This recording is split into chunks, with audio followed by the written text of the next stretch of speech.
तारीख को स्ट्राइक रखी थी। उस दौरान जब हमने स्ट्राइक की थी तो उस दौरान हमें 11 तारीख को हमारी ऑफिसरों से बात हुई। उन्होंने 10 दिन का टाइम मांगा और 10 दिन के बजाय हमने 15 दिन का दिया, जो आज पूरा होने जा रहा है। और 26 तारीख कल 10 बजे से हम पनामा चौक MD ऑफिस में तमाम साथियों को ये कहता हूँ कि सारे साथी वहाँ आ जाएं। जहाँ भी कहीं पावर बंद होगी, जहाँ तार टूटेगी, फ्यूज उड़ेगा, हमारा डेली वेजर साथी वहाँ काम नहीं करेगा। बल्कि हमारी जो फाइल पिछले 1.5 सालों से लगातार कभी कहीं, कभी कुछ अड़चन, कभी कुछ, अब हमें मजबूरन ये स्ट्राइक पे जाना पड़ रहा है। और इसमें हमारी जो है 557 लोगों की जो DPC हुई थी, उनका जो आर्डर बाहर आने चाहिए, अभी तक वो नहीं आए। उसके बाद जो इमीडिएटली लिस्ट अपडेट होनी चाहिए, नेक्स्ट जो लोग हैं उनकी, वो भी होनी चाहिए। और पेंडिंग बेसिस हमारी रिलीज की जाए। Insurance of accident daily Vaser, जो हमारा डेली वेजर जब एक्सीडेंट होता है उसका इंश्योरेंस होना चाहिए। और हैंडीकैप पर्सन, उसको कंपनसेशन मिलना चाहिए।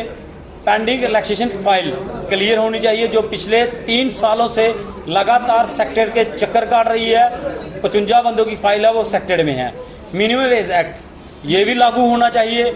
और मैं आपके माध्यम से आम पब्लिक और आम ऑफिसर हमारे हैं, जितनी भी यूनियन है, उनको भी ये कहता हूँ कि हमारा PDD के साथियों का साथ दें। हमारी लाइनमैन यूनियन, चाहे इंजीनियर यूनियन हो, मैं उनको भी आपके माध्यम से कहता हूँ कि जो ये मसला है ये हल होना चाहिए। हर दिन हर रोज दीमक की तरह हमारे साथी मर रहे हैं। अब जैसे सुनील कुमार हमारा आरसपुरा में उसकी डेथ हो गई। उसके बाद हमारे एक साथी जगदीश नाम का मेडिकल कॉलेज में पढ़ा है। संसार चंद की बाजू कट गई। बिहारी लाल वो अभी बेड पे है। ऐसे ही सुभाष सिंह उधमपुर का, उसकी दोनों टांगे जो नीचे की वो काम नहीं कर रही, वो बेड पे है अभी तक। ऐसे ही फरीद अहमद पिछले 4 सालों से लगातार बेड पे है, वो सुंजमा में। ऐसे बहुत सारे साथी हमारे हैं जिनकी टांगे बाजू कट जाती है। अब हम ये अत्याचार कितनी देर सहन करेंगे? अब हम बर्दाश्त से ऊपर जा रहा है। और तमाम जितने भी साथी हैं, मैं आपके माध्यम से उनको ये कहना चाहता हूं कि अगर इन दौरान काम करते हुए किसी साथी के साथ कोई मिसहैपनिंग हो गई, उसकी जिम्मेदारी ना यूनियन की होगी, ना एडमिनिस्ट्रेशन की होगी, ना ही डिपार्टमेंट की, बल्कि वो खुद ही अपना जिम्मेवार होगा। और मैं आपके माध्यम से ये भी कहना चाहता हूँ, ये 40 साल के ऊपर ही है, 50 साल, 5 साल किसी की नौकरी रह गई, किसी की 10 साल, अब नौकरी करने क्या। ऐसे ही बहुत सारे साथी इस लिस्ट में हैं जो मर गए हैं। मात्र ऐसे भी साथी हैं जिनकी 3 दिन नौकरी रह गई, 6 दिन नौकरी रह गई। उस नौकरी को क्या करना है? उससे तो ज्यादा यही है कि जहाँ मरो जहाँ करो। अब वो बात है, अगर कहीं भी फॉल्ट आता है, कुछ आता है, हमारा डेली वेजर भाई काम नहीं करेगा। आपके माध्यम से ये मैं बता रहा हूँ। अब यूनियन स्ट्रिक्ट एक्शन लेगी। अगर कोई साथी हमें पता चल गया कि किस जगह पे कहाँ काम कर रहा है, उसको भी बख्शा नहीं जाएगा।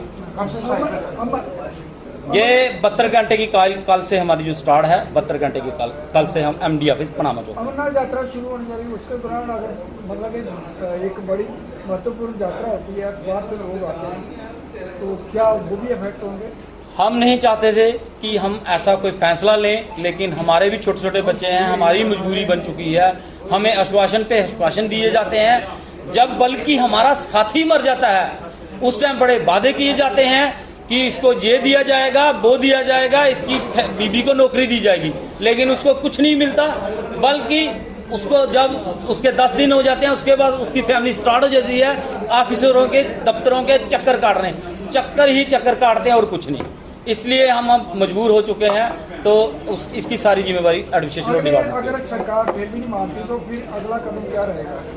अगर सरकार नहीं मानती हो, आपके सामने ही ये जो चल रहा है सिलसिला, हम तो पावर बंद नहीं करेंगे। अपने आप सरकार को पता चल जाएगा काम कौन कर रहा है, ग्राउंड पे वर्कर कौन काम कर रहा है, कौन नहीं। हम मेहनत कश लोग हैं, मेहनत करने वाले हैं, मेहनत करते हैं, मेहनत करते रहेंगे।